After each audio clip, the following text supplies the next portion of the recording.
অর্থাৎ যে ব্যক্তি কদরের রাত্রি জাগবে ওই ব্যক্তিকে যাবতীয় বদনজর, যাবতীয় শারীরিক অসুস্থতা এবং যাবতীয় ভীতি, খৌফ, শঙ্কা থেকে আল্লাহ রাব্বুল আলামিন নিরাপত্তা দান করবেন। আপনার বাড়ি থেকে বের হতে পারছেন না, সন্ত্রাসের নিরাপত্তা, চাঁদাবাজদের নিরাপত্তা, বের হতে পারছেন না। আর একটা হলো অসুস্থতা, আপনার অনেক সমস্যা। আল্লাহ রাব্বুল আলামিন সালামুন হিয়া হাত্তা মাতলাইল ফজর, নিরাপত্তা নাজিল করতে থাকে তারা ফজর পর্যন্ত। আল্লাহু আকবার। আপনি যদি পেয়ে যান ওইটা, এক রাত জাগবেন, আপনি 7টা জিনিস নগদ দান করবেন আল্লাহ। আপনি শারীরিক নিরাপত্তা পাবেন এবং বাহ্যিক নিরাপত্তা পাবেন। এটা লাইলাতুল সালাম, লাইলাতুল খায়র। এটা কি? দুনিয়ার যত কল্যাণ আল্লাহ রাব্বুল আলামিন সব আপনাকে দান করবেন। খায়রুম মিন আলফি শাহর, 1000 মাসের যত কল্যাণ আপনি এক রাত্রিতে আপনি পেয়ে যাবেন। 1000 মাস মানে কত বছর চিন্তা করেছেন আপনি? 1000 মাস মানে 84 বছর। 84 বছরের কল্যাণ আপনি একদিনে পেয়ে যাবেন, আল্লাহ রাব্বুল আলামিন দান করবেন। এর নাম হলো কদর রাত্রি। আবার বলছেন কি? লাইলাতুল মুবারাকা, লাইলাতুত তানাজ্জুলিল মালাইকা, বরকতময় রাত। মানে আপনি যত ইবাদত করবেন, যত কল্যাণ পাবেন, সমস্ত কল্যাণ আল্লাহ বরকত দান করবেন।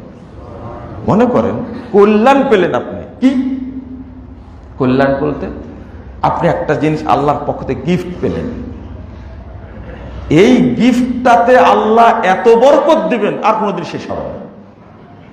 এটা হলো লাইলাতুল মুবারাকা, লাইলাতুত তানাজ্জুলুল মালাইকা।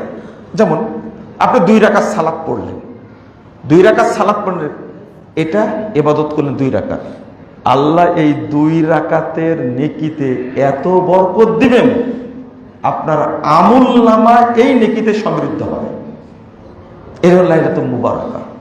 আপনি তারাবি সালাত পড়লেন, এটা হলো ইবাদত, নেকি তো পাবেন, কিন্তু এই তারাবি পড়ার কারণে আল্লাহ স্পেশাল এই রাত্রিতে বারাকা দিবেন। আপনি 1 টাকা দান করলেন ফকিরকে, এটা আপনার দান, দানের যে নেকি, এর বরকতটা কি? লাইলাতুল মুবারাকা। 1 টাকাতে আল্লাহ কি পরিমাণ বরকত দিবেন আপনি কল্পনাও করতে পারবেন না। এটা হলো একটা হলো কল্যাণ, আর একটা কি? বারাকা আর সালাম। আর একটা হলো লাইলাতুত তানাজ্জুলিল মালাইকা। ফেরেশতারা নাজিল হয় কেন? ফেরেশতারা নাজিল হয় কেন? আল্লাহ ফেরেশতা না পাঠায় কি বরকত, কল্যাণ, ভাগাভাগি করতে পারতেন না? ফেরেশতারা পাঠায় কেন? ইয়াতানাজ্জালুল মালাইকা বিররহমা ওয়াল বারাকা ওয়াস সাকিনা ওয়াল মাগফিরাহ। ফেরেশতারা নাজিল হয় রহমত নিয়ে, সাকিনা নিয়ে, বরকত নিয়ে এবং ক্ষমা নিয়ে, মানুষের দ্বারে দ্বারে হাজির হয়। আপনি ঘুমায় থাকেন, আপনি ঘুমায় আছেন, অত ফেরেশতারা আপনাকে গিফট দেওয়ার জন্য ঘুরে বেড়াচ্ছে, দ্বারে দ্বারে ঘুরে কদর রাত্রির দিনে কোন বান্দা এই রাত পাওয়ার জন্য অপেক্ষা করছে। আপনি যদি ঘুমিয়ে থাকেন তাহলে কি আল্লাহ আপনাকে কল্যাণ দিবেন না? বাঙালিরা এত বোকার বোকা, প্রথম দিকে মসজিদ ভর্তি হয়ে যায়, যখন শেষ দিক আসে মসজিদ ফাঁকা হয়ে যায়, অথচ শেষ দিকেই হলো কি?